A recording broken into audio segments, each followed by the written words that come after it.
الشيطان الرجيم من همزه ونفسه ونفسه. يا أيها الذين آمنوا اتقوا الله حق تقاته ولا تموتن إلا وأنتم مسلمون.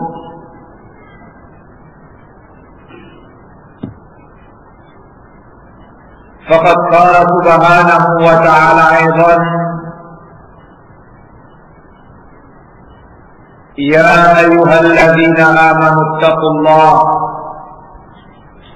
وقولوا قولا سديدا يصلح لكم أعمالكم ويغفر لكم ذنوبكم ومن يطع الله ورسوله فقد فاز فوزا عظيما. ثم أما بعد. Saudaraku sekalian jamaah pengajian yang dimuliakan dan dirahmati oleh Allah Subhanahu wa taala.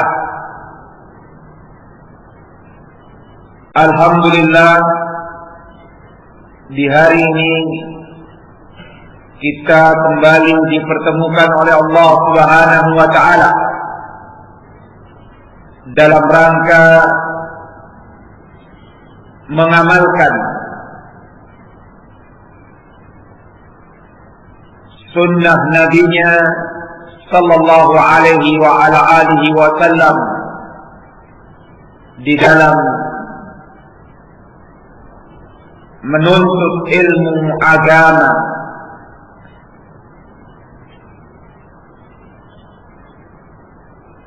Dan sebagaimana kita ketahui bersama bahwa pertemuan kita secara khusus hari ini kita akan mengkaji dan mempelajari ataupun mendengarkan keterangan-keterangan yang baik yang datang dari penjelasan tafsir Qur'anil Azim yang ditulis oleh Al-Imam Al-Hafidh Al-Mufassir Abul Fida Ismail ibn Umar ibn Katsir rahimahullahu ta'ala, dan nantinya akan dilanjutkan setelahnya dengan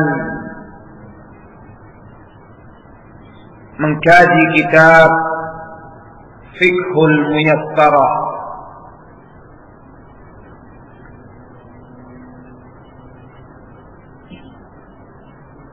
Selanjutnya kita akan masuk dalam kajian kita mendengarkan penjelasan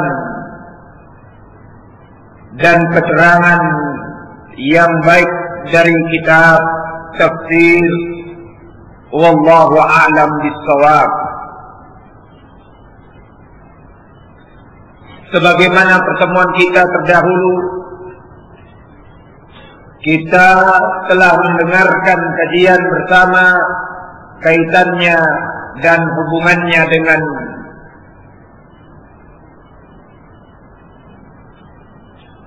surah Al-Fatihah,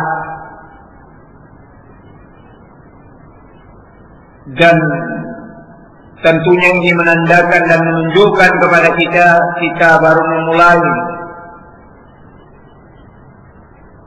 mengambil keterangan tafsir di surah yang pertama dari surah dalam Al-Quran, dan kita telah dengarkan keterangan berkaitan dengan nama Al-Fatihah. Demikian pula kenapa disebut Al-Fatihah. Selanjutnya kita akan masuk dalam kelanjutan keterangan yang ada, qala al-Imam al-Hafiz Abul Fida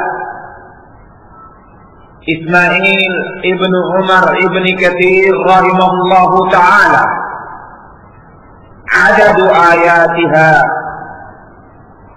jumlah ayat dalam surah Al-Fatihah. Dan tentunya kita telah memaklumi bersama,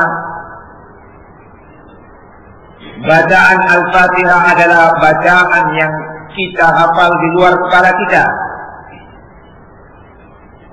dikarenakan ringkasnya dan juga dikarenakan merupakan inti bacaan yang mesti dibaca, atau salah satu inti bacaan yang mesti dibaca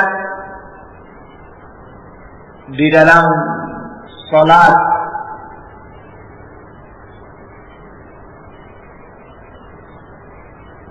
Karenanya sama kita ketahui jumlahnya, atau dalam bahasa Arab adatnya, yakni 7 ayat. Wa hiya 7 ayatin bila khilafin, 7 ayat yang tidak didapatkan sedikit pun dari mereka para ulama yang berselisih silang pendapat dalam masalah ini. Setelah beliau membawakan bahwa tidak ada perselisihan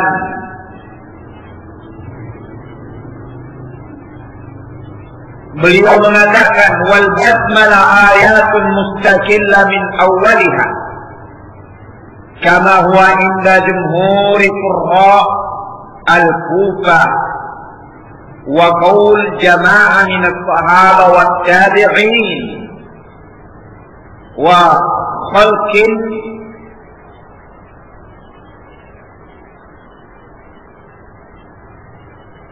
min al-khalaq.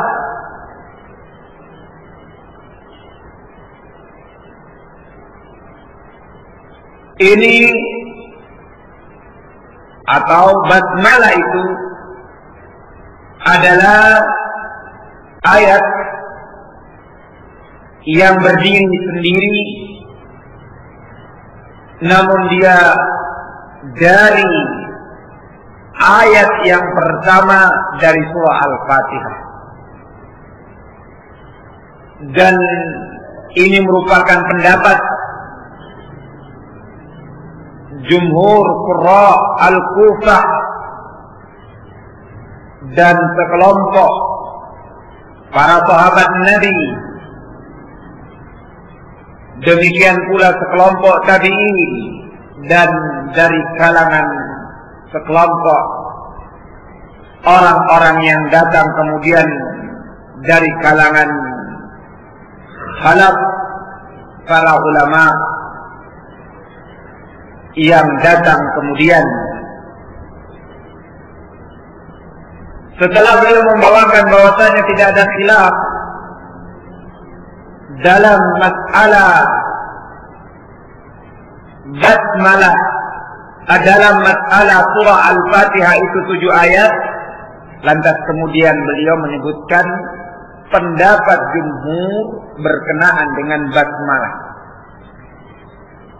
Membawakan pendapat jumhur, dan ini merupakan kebiasaan mereka para ulama, atau membawakan pendapat kelompok para ulama yang lain menunjukkan adanya khilaf, walaupun tidak disebutkan khilaf. Sehingga basmalah yang telah kita dengarkan merupakan ayat yang pertama dalam surah Al-Fatihah menurut pendapat sebahagian para ulama. Di sisi yang lainnya, bukan termasuk ayat.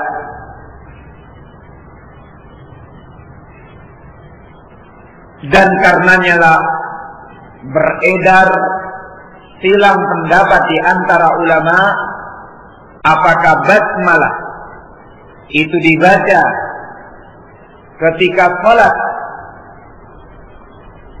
ataukah tidak dibaca. Dan juga darinya beredar silang pendapat yang lain, apakah dibaca dengan jahriyan ketika salat jahar ataukah dibaca dengan sir ketika salat sir, atau dibaca dengan sir dalam salat jahar.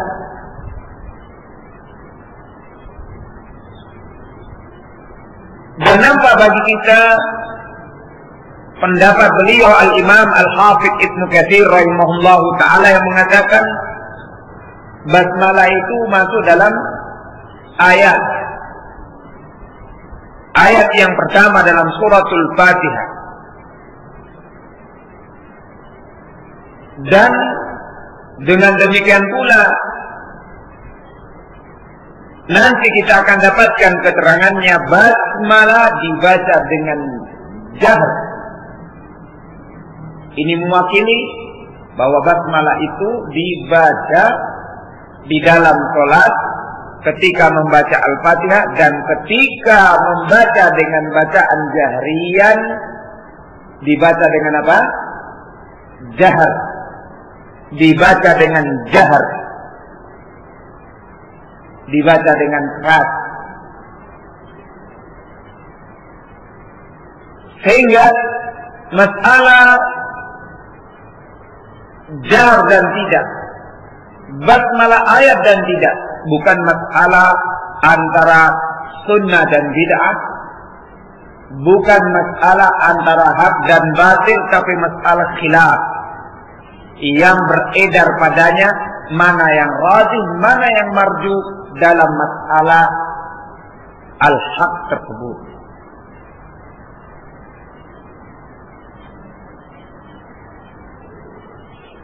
Karenanya, dan ini sebagai meluruskan pemahaman di antara kita bahwa ketika kita dapati seorang imam membaca basmalah dalam keadaan jahar,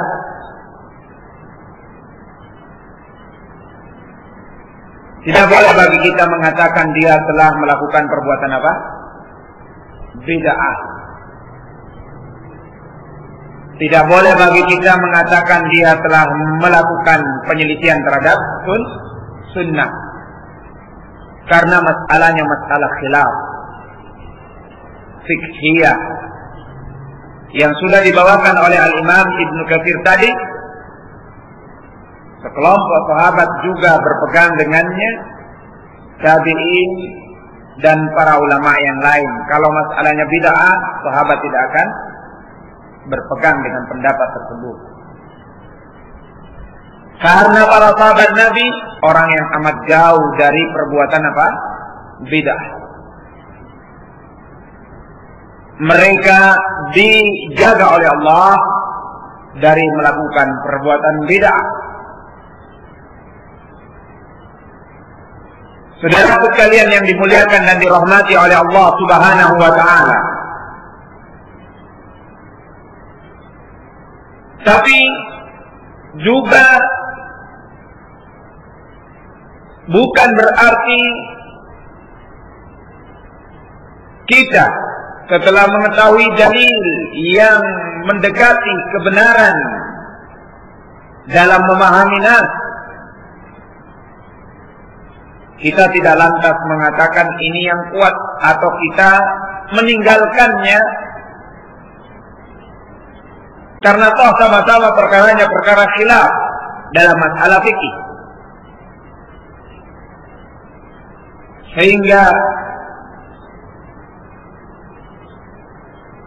sikap yang betul dalam masalah ini kita tidak tentunya ceroboh dan gegabah dalam menghukumi,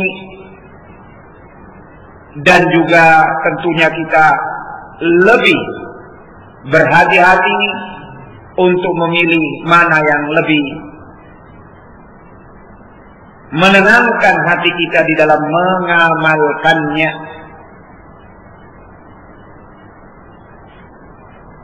Wallahu a'lam bishawab. Namun Allahu a'lam bishawab. Dari perselisihan yang ada di antara mereka mengenai basmalah, yang tidak ada perselisihan dalam masalah 7 ayatnya Al-Fatihah, tapi berkenaan dengan basmalah, maka basmalah bukanlah dari ayat dari surah Al-Fatihah. Kenapa dikatakan demikian? Dan ini pendapat dari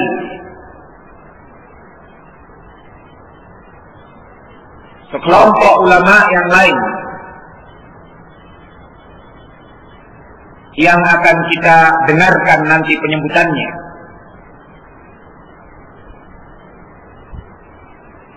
Karena akan datang pula riwayat setelah ini dari riwayat Abu Hurairah yang dikeluarkan oleh Al-Imam Muslim, di mana Allah Subhanahu wa taala berfirman dalam hadis qudsi, qatamtu sholata baini wa baina abdi nisfaini wa li abdi ma sa'al. Aku membagi bacaan Al-Fatihah atau juga yang disebut dengan salat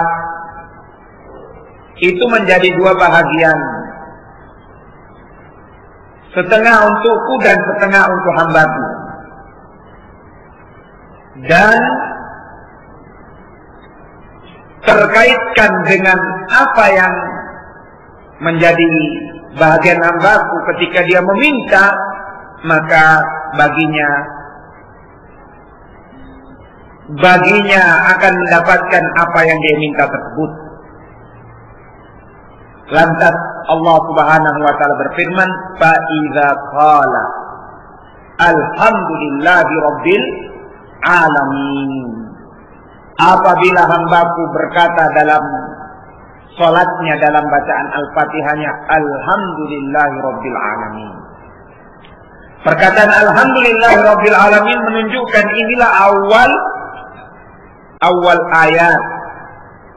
Inilah awal ayat. Karena kalau awal ayat adalah bismillahirrahmanirrahim, tentunya Allah akan mengatakan atau dalam firman-Nya bukan alhamdulillahirabbil alamin, tapi dikatakan bismillahirrahmanirrahim dan seterusnya. Ini di antara dalil yang mendekatkan kita kepada pendapat yang benar, yang kuat. Wallahu a'lam bishawab. Dan ini merupakan pendapat Al-Imam Ahmad dan yang lainnya, dan didahului oleh para sahabat Nabi, bahwa basmalah merupakan apa?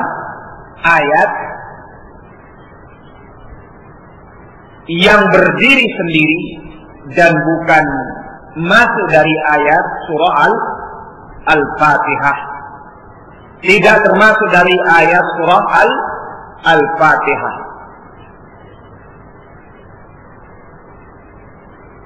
Dan pernyataan bahwasanya ayat basmalah bukan ayat dari surah Al-Fatihah dan bukan ayat sama sekali yang berkaitan dengan surah Al-Fatihah, merupakan pendapat Imam Malik dan yang lainnya dengan dalil yang sama yang telah kita dengarkan tadi. Alasannya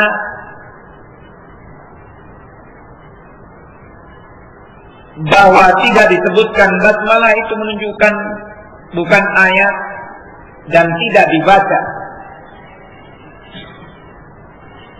Kita simpulkan bahwa basmalah itu ayat dalam surah Al-Fatihah, dan karena ayat dibaca.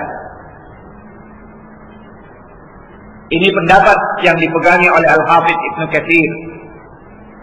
Yang kedua, basmalah atau penyebutan Bismillahirrahmanirrahim itu ayat yang berdiri sendiri, dibaca tapi tidak dengan membaca jahar. Ini merupakan pendapat Imam Ahmad dan yang lainnya. Yang ketiga, bahwasanya basmalah itu bukan ayat dan tidak dibaca sama sekali jahar dan sir. Ini merupakan pendapat Imam Malik yang rajih bahwa dia itu bukan ayat dari ayat surah Al-Fatihah, bukan, tapi dia ayat. Cuma bukan ayatnya surah Al-Fatihah dan dibaca pada waktu sholat, cuma bacaannya sir. Kok bacaannya sir? Tentunya hal ini dipahami dari nas yang lain. Anas ibn Malik radhiyallahu taala anhu, beliau mengatakan bahwa aku sholat di belakang Nabi, Abu Bakar, Umar dan Utsman. Saya tidak mendapati mereka membaca atau memulai bacaannya kecuali dengan apa? Alhamdulillahirabbil alamin. Berkaitan dengan riwayat ini, para ulama menjelaskan seperti diantaranya Al-Imam Syafi'i rahimahullahu ta'ala dari kalangan pendahulu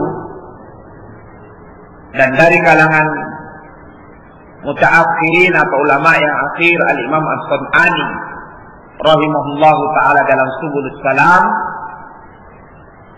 mereka mengatakan dan yang lainnya memulai dengan Alhamdulillahirabbil alamin bukan berarti basmalah tidak dibaca, karena sudah dipahami setiap surah dalam Al-Quran pasti ada bacaan basmalahnya atau dimulai dengan bacaan basmalah, kecuali surah apa? Surah At-Taubah, Al-Bara'ah, yang tidak didapati bacaan apa? Basmalah. Namun basmalah tersebut apakah ayat atau bukan, maka sebagaimana pendapat Imam Ahmad tadi bahwa dia bukan ayat dalam surah Al-Fatihah, tapi dia ayat yang berdiri sendiri dalam surah dalam setiap surah ayat yang berdiri sendiri. Bagaimana kalau itu dipahami ayat yang berdiri sendiri? Karena sahabat bersepakat memasukkan Bismillahirrahmanirrahim dalam mushaf kita, Bismillahirrahmanirrahim di setiap awal surah, sebelum memulai surah kecuali surah apa? Al-Bara'ah. Tidak ada para sahabat yang mengingkari. Kalau dia bukan ayat, tidak mungkin akan dimasukkan. Karena khawatir memasukkan di dalam Al-Quran yang bukan ayat. Tapi karena dia ayat, maka dimasukkan basmalah tersebut, Bismillahirrahmanirrahim, tapi bukan bahagian surah tersebut. Diinginkan dengannya sebagai bentuk pemisahan antara surah dengan surah. Demikian keterangan mereka para ulama tersebut, dan ini yang lebih kuat, lebih mendekati kebenaran. Wallahu a'lam bis-shawab. Kita selesai dari pembahasan ini. Saudara sekalian jamaah pengajian yang dimuliakan dan dirahmati oleh Allah Subhanahu wa taala. Karenanya basmalah dibaca Bismillahirrahmanirrahim, tapi tidak apa? Tidak jahar. Tidak jahar. Basmalah dibaca tidak membaca surah, kecuali apa? Surah apa? Al-Bara'ah. Tapi membacanya tidak jahar kalau di dalam sholat. Kalau di dalam sholat, kita pembahasannya berkenaan dan berkaitan dengan pembahasan sholat. Wallahu a'lam bis-shawab. Adadu kalimatiha wa hurufiha. Dan subhanallah, bagaimana Allah menjaga agama ini. Kita melihat para ulama, mereka bersungguh-sungguh di dalam menjaga agama ini. Sampai dalam permasalahan yang mungkin tidak pernah terbetik di benak kita, tergambarkan di benak kita, mereka akan melakukannya. Seperti contohnya apa? Contohnya apa yang kita dengarkan berikut ini. Mereka sampai menghitung jumlah kalimat dan huruf dalam ayat. Dalam ayat. Padahal tentunya kita kalau membaca Al-Quran tidak dituntut untuk menghitung apanya? Jumlahnya. Tidak dituntut untuk menghitung kalimatnya. Kita baca begitu saja, kita beribadah kepada Allah Subhanahu wa taala. Tapi dalam rangka menjaga agama Allah, agar jangan sampai nanti dimasukkan kalimat yang lain, agar jangan sampai nanti ditambah huruf yang lain. Dan itu terbukti pada hari ini, di mana ada sebagian percetakan mencoba mencetak mushaf dengan menambah huruf, mencoba mencetak dengan menambah kalimat. Karena Al-Quran dijaga oleh Allah. Inna nahnu nazzalna dzikra wa inna lahu lahafizun. Sesungguhnya kami yang menurunkan Al-Quran, dan kami pula yang akan menjaganya. Allah yang menurunkan agama ini, Allah yang menurunkan Al-Quran ini, maka Allah yang akan menjaganya. Maka Al-Quran yang ada di dada-dada manusia, yang dihafal oleh mereka, Allah simpan di kalbu mereka. Ketika mendapatkan ada bacaan yang tidak benar dengan huruf, dengan kalimat, kemudian apa? Mereka pun menyuarakan suara bahwa ini tidak benar, ini perlu dikoreksi dan seterusnya. Sehingga Al-Quran dari awal penulisannya di zaman Utsman dikumpulkan, atau sebelumnya Abu Bakar, karena yang memprakarsai mengumpulkan Al-Quran sebelum Utsman adalah siapa? Abu Bakar As-Siddiq. Tapi belum terwujudkan, nanti terwujudkan ketika zamannya Utsman ibnu Affan, dengan perintah Utsman kepada Zaid ibnu Thabit dan yang lainnya. Wallahu a'lam bishawab. Sehingga Al-Quran dari mulai pengumpulannya dicatat, dikumpul sampai hari ini dan sampai hari kiamat tidak akan pernah berubah, tidak pernah akan didapatkan penambahan ataupun pengurangan. Wallahu a'lam bishawab. ketika membaca buku yang ditulis berkaitan dengan atau kitab berkaitan dengan borok-borok Syiah Rafidhah, sempat di sana dinukilkan oleh penulis kitab Al-Quran yang menurut orang Rafidhah tambahan yang tidak ada di sisi kaum muslimin. Tambahan yang tidak ada di sisi kaum muslimin dan merupakan bentuk tidak sempurnanya agama kaum muslimin menurut mereka. Orang Rafidhah. Di situ dinukilkan oleh penulis ketika melihat dan sempat membaca dari apa yang dituliskan tersebut, sama sekali tidak ada gambaran bahwasanya itu adalah wahyu. Karena yang namanya wahyu Allah susun dengan sempurna, dengan indah. Dan apa yang disusun oleh manusia tidak akan sempurna dan tidak akan indah, walaupun indah menurut manusia tersebut. Ya, contoh wanita-wanita yang bertabarruj, wanita-wanita yang memamerkan auratnya tabarruj ataupun menampakkan perhiasannya, yang mungkin dalam pandangan manusia yang fasik, dalam pandangan manusia yang fasik, dia akan melihat itu sebagai suatu bentuk keindahan. Tapi dalam pandangan sempurna dan indah menurut agama, itu adalah pakaian yang fahisyah, syani'ah, wallahu a'lam bishawab. Amat jelek, pakaian yang tidak pantas untuk dipakai. Demikian, seperti itu Rafidhah melihat Al-Quran buatan mereka demikian indah. Al-Quran mereka buat sehingga juz 30 atau Al-Quran yang bentuknya 30 juz ini kurang di sisi mereka, mesti ditambahin dengan buatan mereka sehingga menjadi sempurna. Wajar kalau para ulama kita menyebut Rafidhah itu qaumun qabih,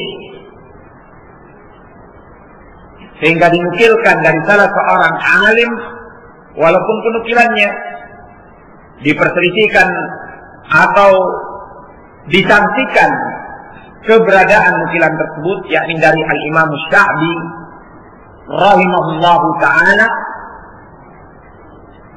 Rafidhah kalau dia dari bangsa hewan darat, dia itu keledai.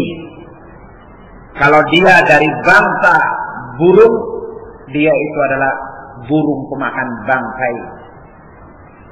Ini menunjukkan jeleknya kaum tersebut.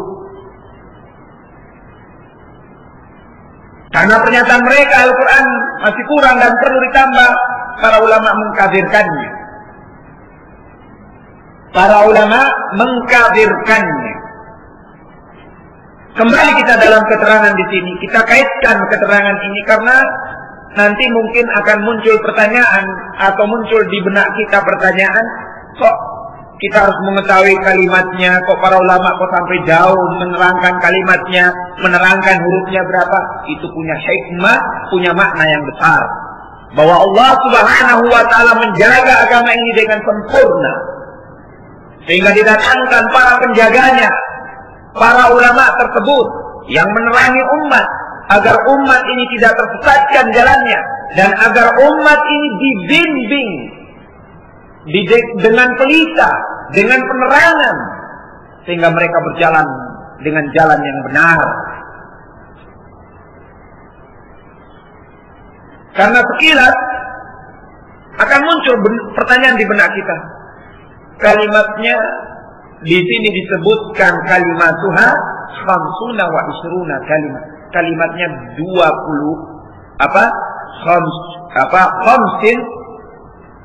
khamsun wa isruna 25 kalimat. Kalimatnya khamsun wa isruna kalimat. 25 kalimat. Di sisi kita apa faedahnya? Kalau kita sekedar membaca, tentunya kita tidak mendapatkan faedah yang terlalu banyak. Kan yang dituntut bagi kita adalah membacanya itu adalah apa? Ibadah. Tidak dituntut kita mengetahui jumlahnya, tapi ulama sampai mengetahui jumlahnya, sampai mengetahui hurufnya berapa. Itu semua dalam rangka penjagaan terhadap agama Allah, sebagaimana yang telah kita dengarkan tadi.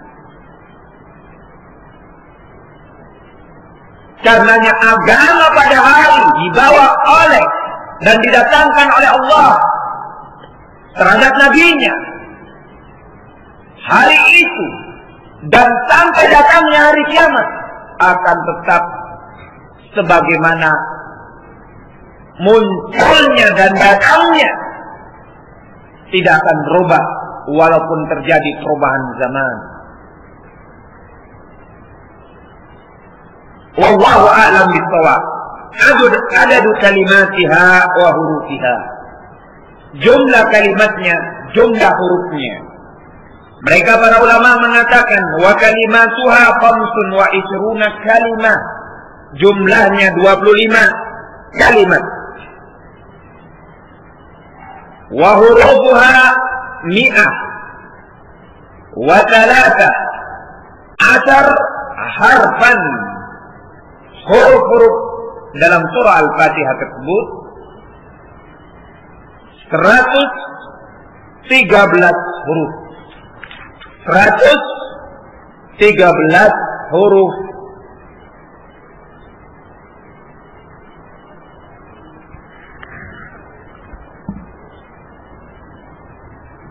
Demikian. Qala rahimahullahu ta'ala, limana summiyat ummul kitab? Kenapa Al-Fatihah dinamakan ummul kitab? Kenapa dikatakan ummul kitab? Karena dalam riwayat dikatakan la salata liman lam yaqra bi ummil kitab. Tidak ada salat bagi orang yang tidak membaca ummul kitab. Kenapa dinamakan ummul kitab? Qala Imam Al-Bukhari rahimahullahu taala fi awal kitab at-tafsir, wa summiyat ummul kitab li'annahu yubda'u bi kitabatiha fil mafahib wa yubda'u bi qira'atiha fis shalah. Berkata Imam Bukhari rahimahullahu taala di dalam sahihnya,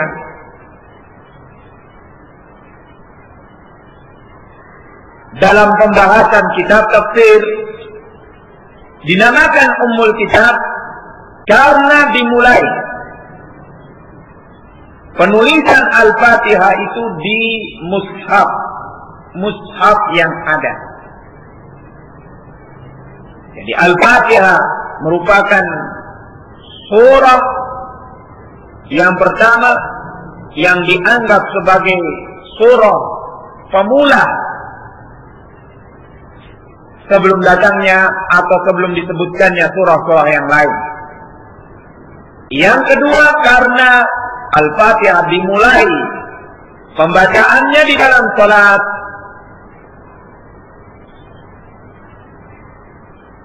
Sebelum seorang membaca surah yang lain, maka diwajibkan membaca yang pertama kali membaca apa? Surah Al-Fatihah. Demikian. Ini sebagaimana yang diterangkan oleh Al-Imam Al-Bukhari rahimahullahu ta'ala. Dan di sisi sebagian para ulama dinamakan Ummul Kitab atau Ummul Quran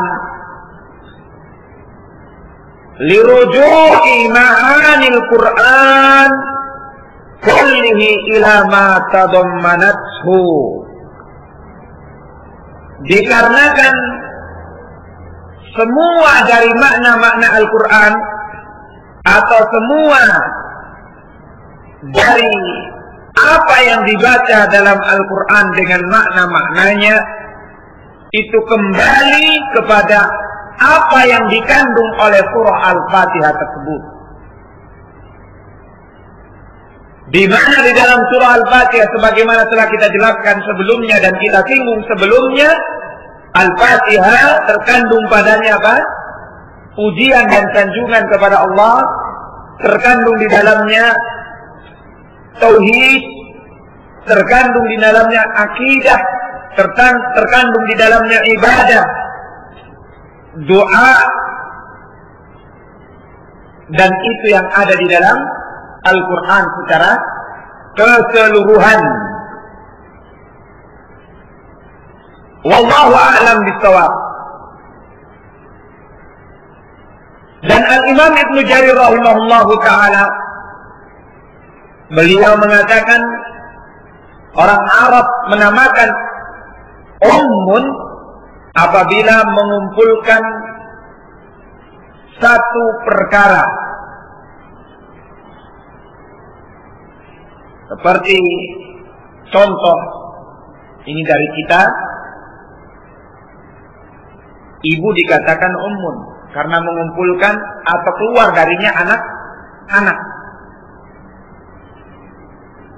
Al-Imam Ibnu Jarir mengatakan dikatakan ummun karena dia mencakup, mengumpulkan perkara-perkara yang ada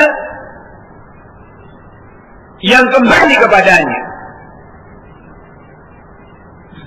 Sebagaimana kata beliau, ad-dimag, otak, ad-dimag, otak, dikatakan ummur ra',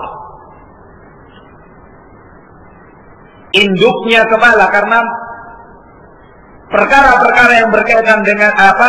Perkara-perkara yang berkaitan dengan urusan kepala kembalinya kemana? Ke otak. Demikianlah Al-Fatihah dinamakan apa? Ummul Kitab. Contoh yang lain, maka dikatakan Ummul Qura karena Makkah merupakan pusat inti kota yang kampung-kampung berkumpul padanya. Maka dikatakan apa? Ummul Qura. Wallahu a'lam bishawab. Namun dari semua itu nas memberikan isyarat sebagaimana dikeluarkan oleh Al-Imam Ahmad. Rawal Imam Ahmad an Abi Hurairah radhiyallahu anhu 'anil Nabi sallallahu alaihi wa ala alihi wa sallam.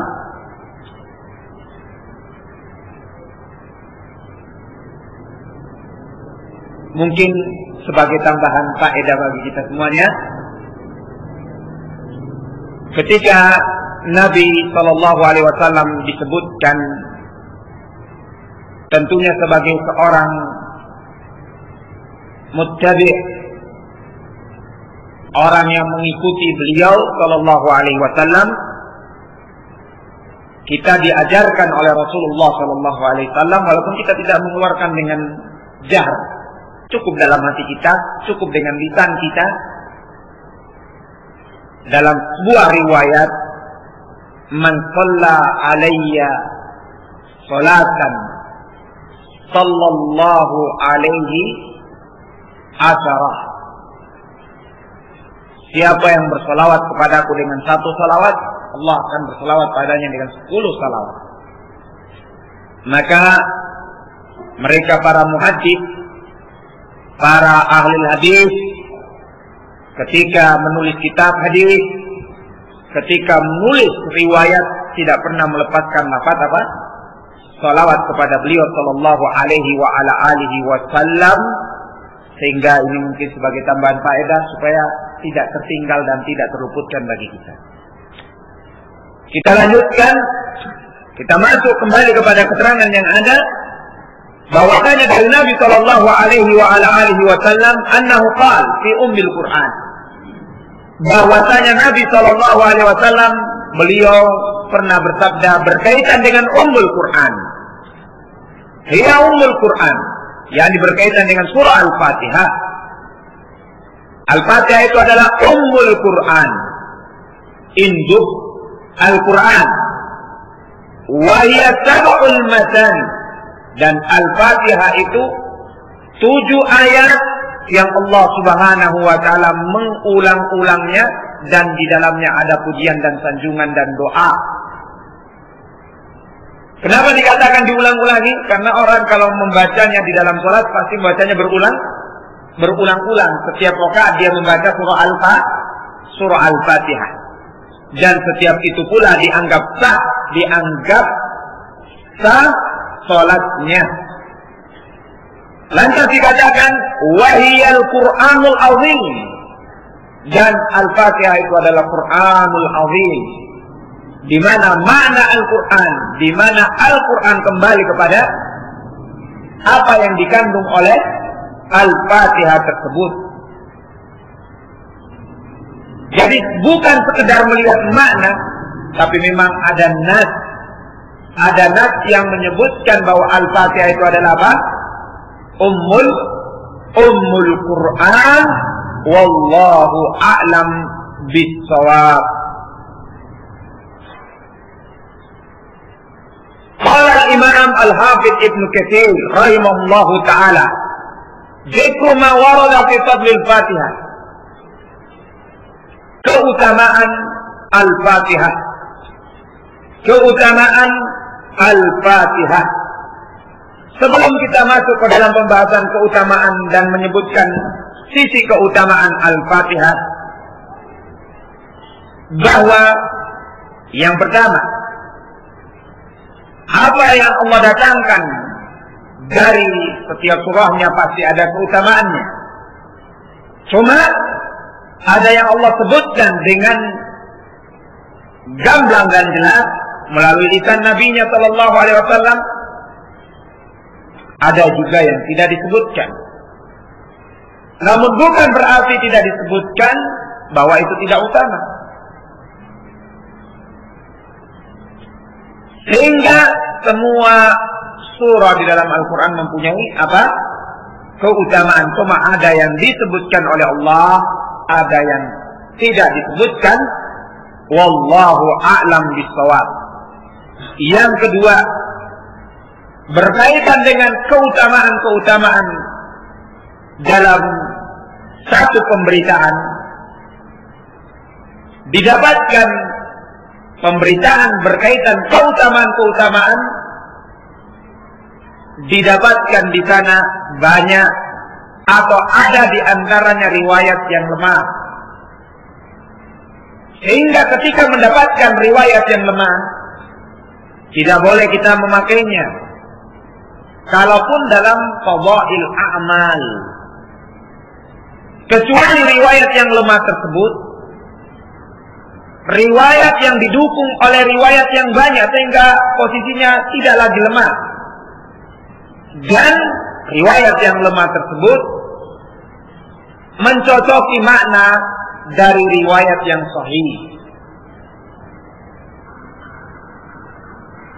Ketiga, bahwasanya penyebutan tentang keutamaan dimaksudkan agar kita terangsang dan terhasung untuk meraih dan mendapatkan keutamaan tersebut. Namun ketika tidak didapatkan bukan menyurutkan dan tidak diinginkan menyurutkan semangat kita, karena namanya apa yang Allah datangkan pasti apa? Pasti utama. Wallahu a'lam bis-shawab. Termasuk dalam keutamaan surah Al-Fatihah di sini, fardhu Al-Fatihah. Rawal Imam Ahmad Ibn Hanbal, diriwayatkan oleh Al-Imam Ahmad Ibn Hanbal rahimahullahu ta'ala fi musnadih, dalam musnadnya, an Abi Sa'id Ibn al-Ma'alli atau Ibn al-Ma'la radhiyallahu anhu qala kuntu usalli fada'ani Rasulullah sallallahu alaihi wa ala alihi wa sallam falam ujibahu hatta sallaitu.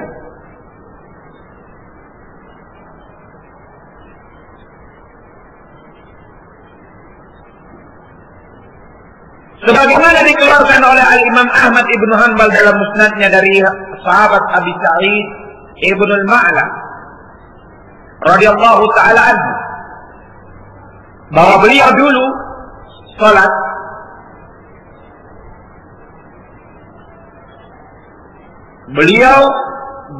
hendak salat, dan di sini diinginkan dengannya wallahu a'lam bis-shawab, surah diinginkan dengannya salat sunnat, bukan salat wajib. Karena kalau salat wajib tentunya Abu Sa'id ini salat bersama siapa? Yang memanggilnya siapa itu? Rasulullah sallallahu alaihi wasallam.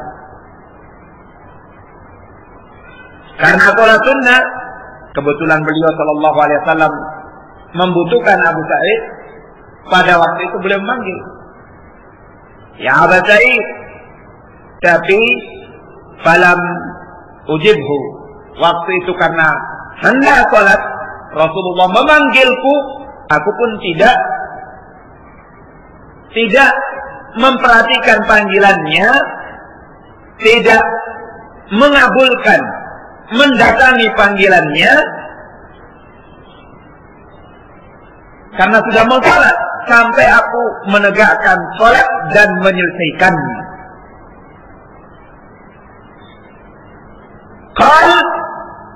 Maka Abu Sa'id pun mengatakan, fa'ataituhu, setelah salat aku pun mendatangi.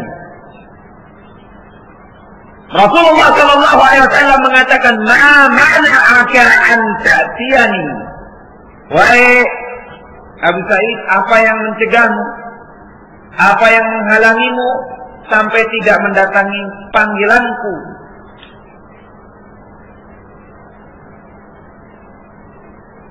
Maka Abu Sa'id pun berkata, karena Abu Sa'id seorang sahabat yang mulia, tidak mungkin akan mengada-ngada. Dia akan menjawab sesuai dengan apa yang dia kerjakan, apa yang dia lakukan. Qultu ya Rasulullah, inni kuntu usolli. Ya Rasulullah, pada saat itu kebetulan aku sholat, yakni sholat sunnah. Ketika mendengarkan hal tersebut, dalam keadaan status Nabi memanggilnya, maka Rasulullah pun memberikan bimbingan kepada sahabatnya tersebut. Nabi memberikan bimbingan kepada para sahabatnya tersebut atau sahabatnya tersebut kepada sifat, sikap yang benar yang semestinya dilakukan ketika dia hendak sholat sunnah dalam keadaan status beliau dipanggil oleh siapa? Nabi Muhammad sallallahu alaihi wa ala alihi wasallam. Maka beliau mengatakan alam yakulillahu subhanahu wa ta'ala.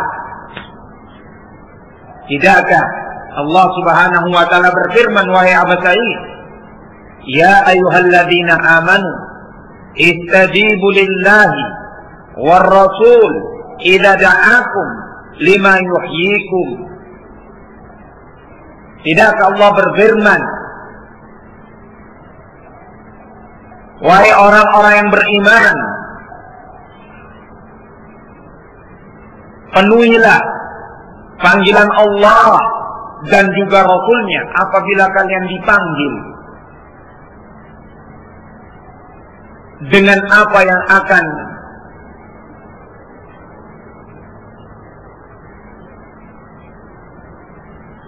membahagiakan kalian, memuliakan kalian.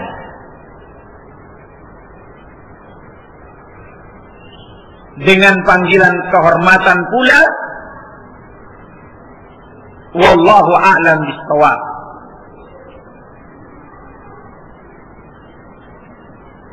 Ini bimbingan dari beliau sallallahu alaihi wasallam. Dan sebelum kita masuk kepada pembahasan inti kita berkaitan dengan keutamaan surah Al-Fatihah, kita ingin mengambil sekedar pelajaran yang besar dari riwayat ini, bahwa Nabi sallallahu alaihi wasallam Nabiul Ummah, Nabi umat ini, Nabi yang membimbing, Nabi yang mendidik, Nabi yang membina umat ini kepada yang benar, kepada apa yang lurus. Dan di antara bimbingannya, lihat, beliau bimbing sahabatnya tersebut. Demikian pula tentunya kepada mereka yang ingin dan hendak membimbing umat dari kalangan doa. Dia bimbing umat kepada yang benar. Dia bimbing umat kepada yang lurus, yang baik jalannya. Jangan dia membuat mereka bingung. Jangan para dai ini membuat umat ini resah.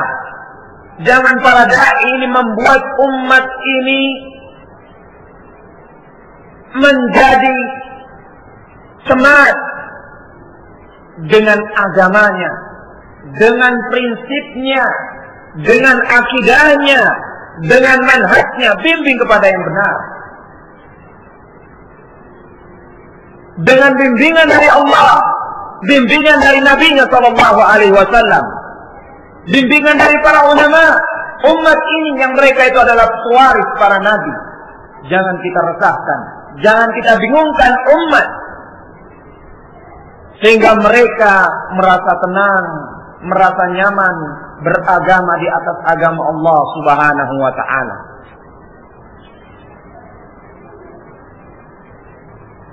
Dan bimbingan di sini bukan dalam keadaan umat ketika melakukan kefasikan saja.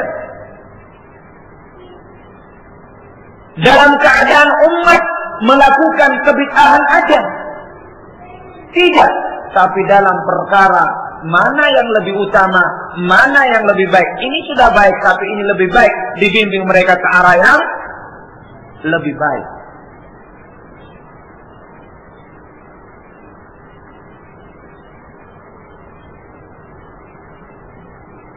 Demikian. Lihat, salat sunnah kebaikan atau bukan? Kebaikan. Tapi ketika beliau mendapatkan ini tidak lebih utama dengan panggilan beliau, maka beliau memberikan bimbingan. Terlebih lagi ketika umat itu salah, ketika umat itu menyimpang, ketika umat itu tersesatkan jalannya, maka dibimbing mereka kepada arah yang benar. Jangan mereka dibuat bingung dan dibuat seperti kambing yang tersesatkan jalannya, yang siap dimangsa oleh siapa? Serigala.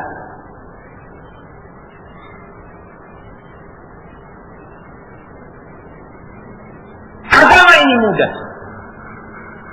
Agama ini mudah. Agama ini samhun yusrun. Tapi bukan menurut mudahnya menurut kita, mudahnya gampangnya menurut hawa nafsu kita, tapi menurut Allah Subhanahu wa taala.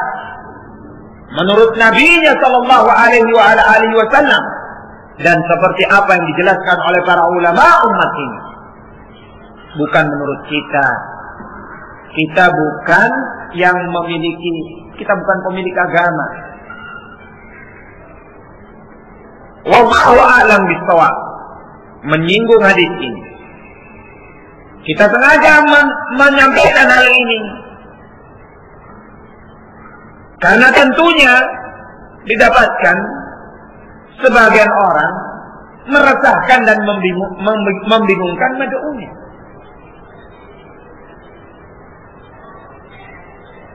Tidak demikian wahai dai yang bijaksana.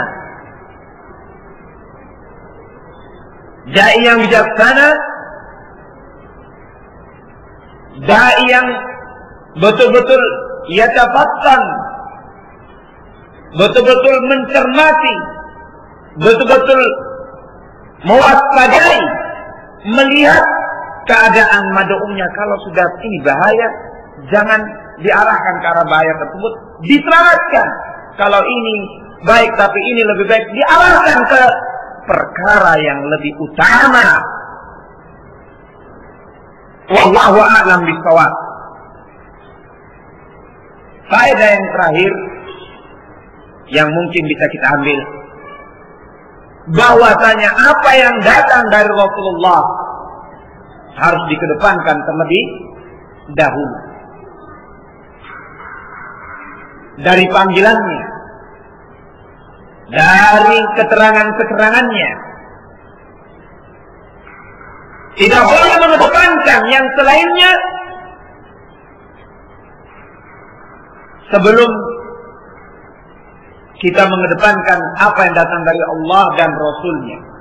Artinya, apa yang datang dari Allah, apa yang datang dari Rasulullah, itulah yang lebih diutamakan. Lebih diutamakan dari yang lainnya. Jangan kita lebih mengedepankan perasaan kita,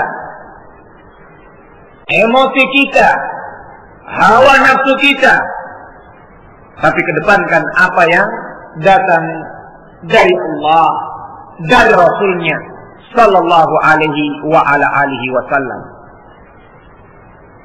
Sampai pun mungkin mengedepankan Allah dan Rasul akan berhadapan dengan orang yang kita cintai, bapak kita, ibu kita, saudara kita, karib kerabat kita. Kita kedepankan apa yang menjadi hak Allah Subhanahu wa taala untuk dikedepankan, dan demikian pula Nabi-Nya sallallahu alaihi wa ala alihi wasallam. Seperti itu mereka para sahabat Nabi, ketika mereka berhijrah, mereka meninggalkan ayah, ada yang meninggalkan ayah mereka, ada yang meninggalkan anak mereka, istri mereka, atau kekasih mereka, harta mereka, demi mengedepankan siapa? Allah Subhanahu wa taala dan Rasulnya sallallahu alaihi wa ala alihi wasallam. Ini prinsip. Ini merupakan prinsip bagi kita semuanya di zaman, di saat prinsip itu mulai dikaburkan. Ya ini kan teman saya, ya ini kan pernah memiliki jasa sehingga saya harus berbalas budi. Satu hal yang mungkin kami akan sebutkan, Da'i Hizbi Abu Qatadah, sebelum dia kembali dari negeri Yaman, dia yang zahir dari mulutnya, dari lisannya, Dia akan pulang ke Indonesia nantinya, memberantas apa yang dia pandang itu batil.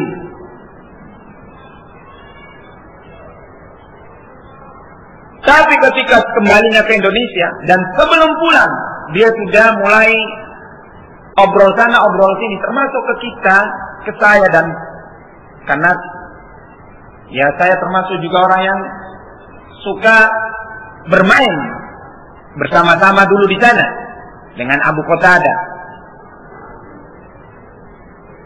Subhanallah, sempat melontarkan di mulutnya, saya ini punya jasa dengan kakak saya, dan kakaknya inilah yang di Indonesia yang memperkenalkan dan menarik dia ke Abu Nida, ke orang-orang hizbi.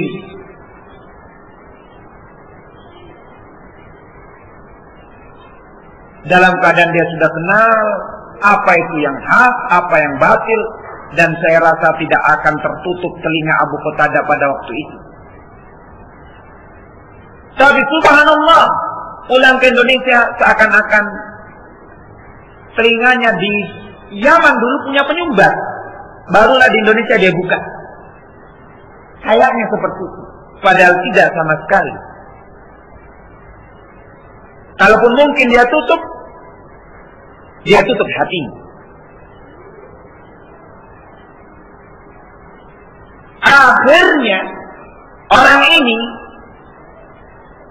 meninggalkan apa yang hak, dan itu tentunya sesuai dengan keinginannya.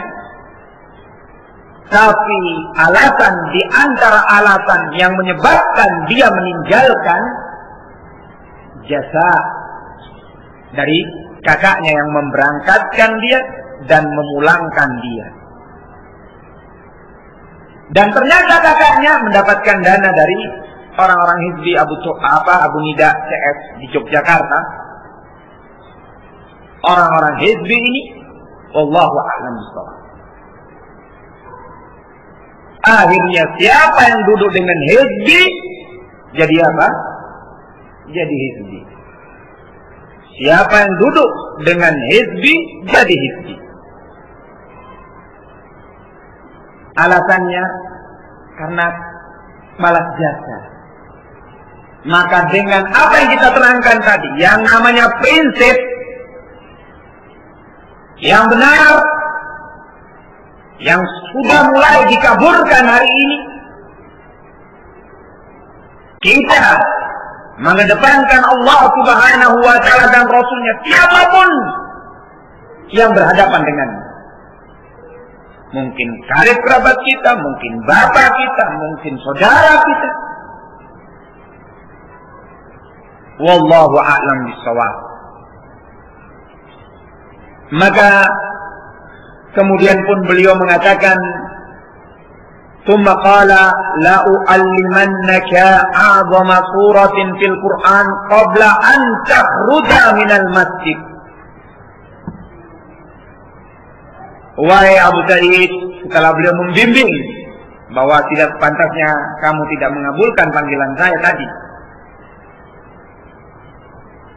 maukah aku ajarkan, atau sungguh aku akan ajarkan kepadamu sebesar-besar surah nantinya di dalam Al-Quran sebelum kamu keluar dari masjid ini. Lihat bagaimana pembimbingan beliau, cintanya beliau, tidak kepada seorang sahabat saja, kepada sahabat yang lain dalam banyak keterangan.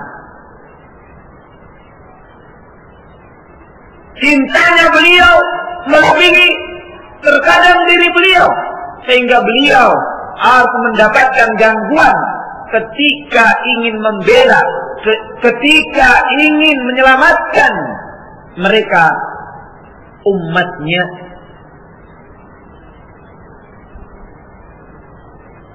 Wallahu a'lam bishawab. Dan tentunya di sini kita ambil poin bahwa Al-Fatihah yang akan diajarkan itu disebut oleh Rasulullah sallallahu alaihi wasallam a'zam apa? Surah. A'zam surah, sebesar-besar dan seagung-agung surah di dalam Al-Qur'an. Wallahu a'lamu bis-shawab. Kita lanjutkan kembali potongan hadis Abu Sa'id Ibn al-Ma'la radhiyallahu ta'ala anhu. Setelah beliau dipanggil Rasulullah, lantas Rasulullah pun mengajarkan kepadanya dengan bimbingan yang benar. Apabila dipanggil oleh beliau sebagai seorang nabi dan rasul, beliau lantas mengatakan, la u'allimannaka a'zama suratin fil Qur'an qabla an takhruja minal masjid. Saya sungguh akan mengajarkan kepadamu seagung-agung sebesar-besar surah di dalam Al-Qur'an sebelum engkau keluar dari masjid ini. Qal fa'akhadha biyadi falamma arada an yakhruja minal masjid qultu ya Rasulullah innaka qulta la u'allimannaka a'zama suratin fil Qur'an. Dan kemudian beliau sallallahu alaihi wa ala alihi wasallam mengambil dan memegang tanganku.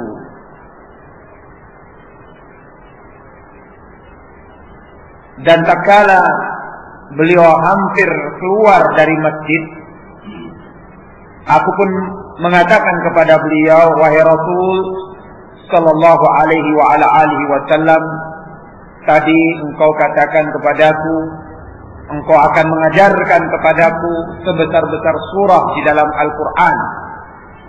Maka Rasulullah pun menjawab, na'am, iya. Surah yang agung itu adalah Alhamdulillahi Rabbil Alamin. Dan seterusnya dari ayat, hiya sab'ul matani. Dia itu adalah 7 ayat yang berulang-ulang penyebutannya. Dan di sana didapati bentuk pengagungan, penyanjungan kepada Allah, pujian dan juga doa seorang hamba. Wal Qur'anul azim alladzi utitu juga merupakan Quran yang agung yang dengannya aku didatangkan oleh Allah Subhanahu wa taala. Dalam keterangan di sini kita kembali kepada keterangan yang inti yang kita akan ambil dari keterangan surah atau keutamaan surah Al-Fatihah, bahwasanya Rasulullah sallallahu alaihi wa ala alihi wasallam beliau menyebutkan seagung-agung surah, sebesar-besar surah adalah Alhamdulillahi Rabbil Alamin dan seterusnya dari ayat. Itulah surah yang agung, surah yang besar di dalam Al-Quran. Sehingga tentunya keutamaan Al-Fatihah dari yang lainnya disebutkan oleh nabinya dan rasulnya sallallahu alaihi wa ala alihi wasallam sebagai surah yang agung, surah yang besar. Terlebih lagi telah kita dengarkan tadi di dalam surah tersebut ada bentuk penyanjungan, pengagungan kepada Allah Subhanahu wa taala, dan ada bentuk doa yang itu ibadah, juga doa yang bentuknya mas'alah. Seorang hamba meminta kepada Allah yang Allah menjawab dari doa yang diminta oleh hambanya tersebut. Wali abdi masa'al, dengan apa yang hambaku minta itu, maka baginya apa yang dia minta tersebut. Baginya apa yang dia minta tersebut. Saudara sekalian jamaah pengajian yang dimuliakan dan dirahmati oleh Allah Subhanahu wa taala. Demikian menunjukkan bentuk keagungan, bentuk besarnya dan keutamaan surah Al-Fatihah. Tapi kita jangan salah persepsi bahwa dari agungnya surah Al-Fatihah lantas kita menempatkan tidak pada tempatnya, tidak pada posisinya. Saya mohon maaf sebelumnya, sebagaimana adat kebiasaan sebagian saudara-saudara kita kaum muslimin atau sebagian orang-orang umat Islam ini menempatkan surah Al-Fatihah tidak pada tempatnya. Surah Al-Fatihah ditempatkan pada tempat yang tidak pada tempatnya, yaitu orang menempatkan tidak pada tempat yang diajarkan oleh Nabi, yang diajarkan oleh Rasulullah Sallallahu Alaihi Wasallam. Apa yang diajarkan oleh Allah melalui Nabi-Nya Sallallahu Alaihi Wasallam. Surah tersebut untuk ditempatkan di tempat tersebut. Biasa kita dengar saudara-saudara kita setelah selesai sholat dikomandoi oleh imam, lantas mengatakan kepada makmumin, Assalamualaikum, Assalamualaikum, setelah salam, Al-Fatihah. Demikian. Ataupun di keadaan yang lain. Sebetulnya kalau kita melihat secara kasat mata, secara lahiriah, membaca surah setelah sholat, ya bagus-bagus aja, baik-baik aja. Itu kalau pandangan kita.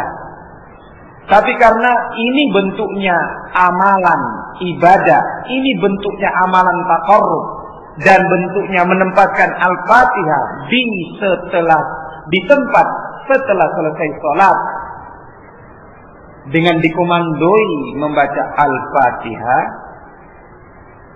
ini tidak pada tempatnya atau tidak baik dalam pandangan syariat. Kenapa demikian? Karena kalau baik dalam pandangan syariat, syariat itu paling sempurna, syariat itu paling lengkap, tidak ada satupun celah kekurangan, tidak ada satupun celah yang menunjukkan kekurangan kecuali ditunjukkan oleh syariat. Tidak ada satupun tempat yang kira-kira di situ kita bisa beramal ibadah, bisa bertaqarrub. Pasti amalan syariat menunjukkannya. Sehingga itu menempatkan Al-Fatihah di tempat tersebut tidak didapatkan bimbingannya dari amalan syariat. Karena tidak didapati, tentunya amalan tersebut bukanlah amalan yang bagus. Amalan yang baik. Rasulullah Sallallahu Alaihi Wasallam dalam satu riwayat beliau bersabda, "Fama atau kama qala Sallallahu Alaihi Wasallam, sama amal, tidak ada satupun amal liyuqarribukum ilal jannah, yang mendekatkan kalian kepada surga, illa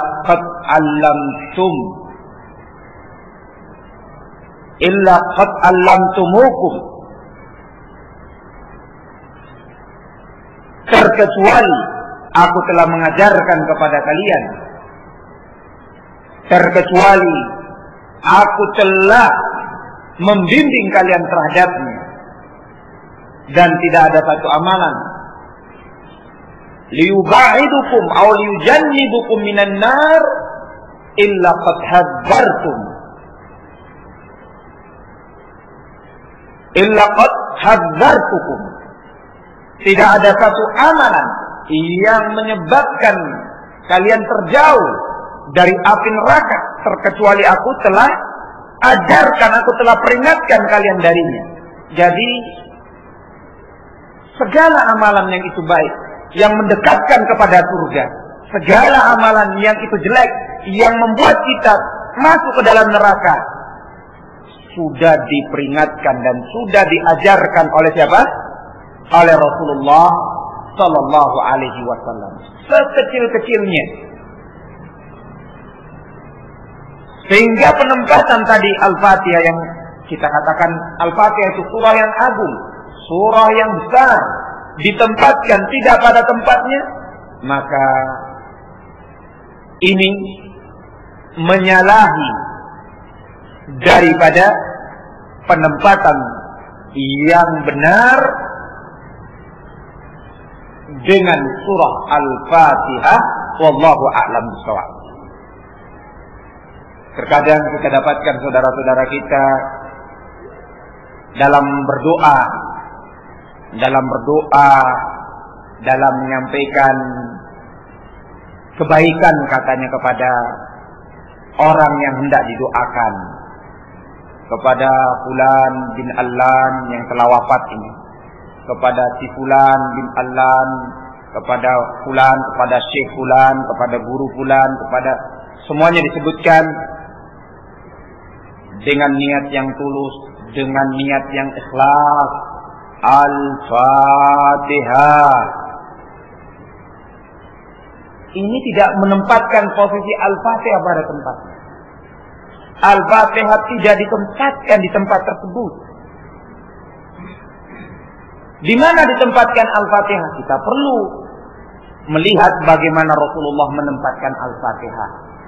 Karena beliau orang yang paling lurus, paling benar, paling membimbing orang yang mendapatkan wahyu berkenaan dengan menempatkan sesuatu pada tempatnya dalam kaitannya hubungannya dengan perkara agama.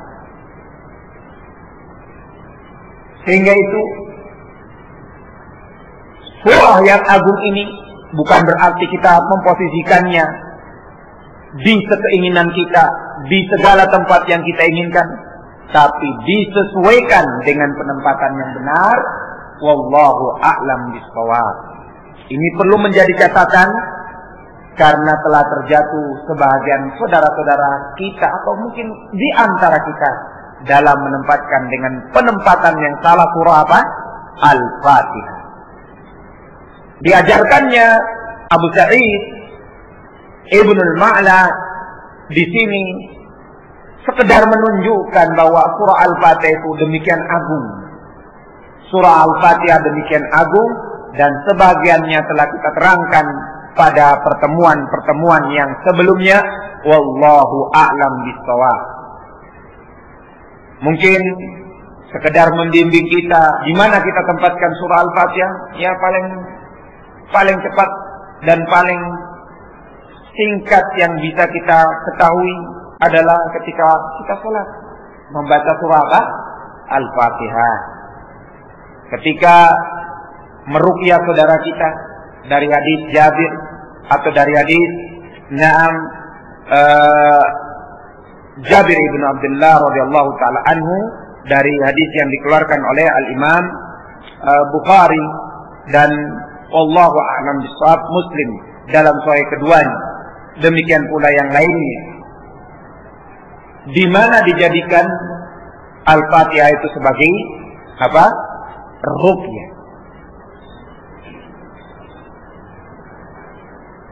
Berkata Imam Al-Hafidh, wa hakadha rawahu Al-Bukhari wa Abu Dawud wa An-Nasa'i wa Ibnu Majah. Demikianlah pula diriwayatkan oleh Al-Imam Bukhari dalam sahihnya, Abu Dawud dalam sunannya, demikian pula An-Nasa'i dan demikian pula Ibnu Majah dalam sunan mereka berdua. Riwayat tersebut yakni riwayat hadis Abu Sa'id Ibnul Ma'la. Wallahu a'lam bishawab. Saudaraku sekalian yang dimuliakan dan dirahmati oleh Allah, Setelah itu beliau menyebutkan keutamaan-keutamaan yang lainnya dari riwayat. Namun karena waktu kita tidak mencukupi, kita akan mengambil setelahnya insyaallah taala keterangan atau pembahasan atau kajian yang berkaitan dengan fikih. Mudah-mudahan keterangan kita tadi yang berkaitan dengan tafsir Al-Quranul Azim yang sampai kepada keutamaan surah Al-Fatihah menjadi keterangan yang bermanfaat bagi agama kita, praktek ibadah kita, keyakinan kita. Wallahu a'lam bis-shawab. Walhamdulillahi rabbil alamin. Subhanakallahumma bihamdika asyhadu an la ilaha illa anta astaghfiruka wa atubu ilaik. Assalamualaikum warahmatullahi wabarakatuh.